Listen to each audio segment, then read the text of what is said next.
Welcome to Howard Brown Online Barber College. Today's subject is how to hold a straight razor.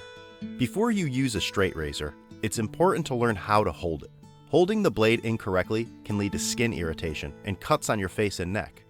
Shaving with a straight razor takes practice, but once you get the grip down, it'll become second nature for quick cleanups in between salon visits.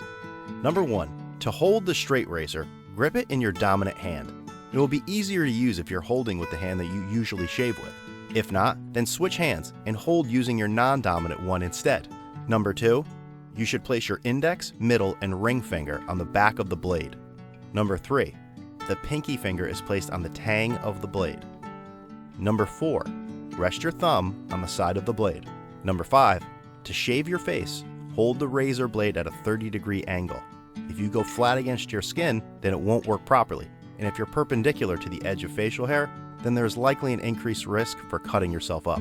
If you do cut yourself up, make sure you have styptic powder or liquid to put on your cut. If you like this video, please make sure you like it and share it.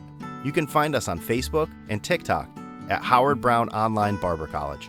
You can visit our website at howardbrownonline.com. Remember that barbering starts in the book. We'll see you next time.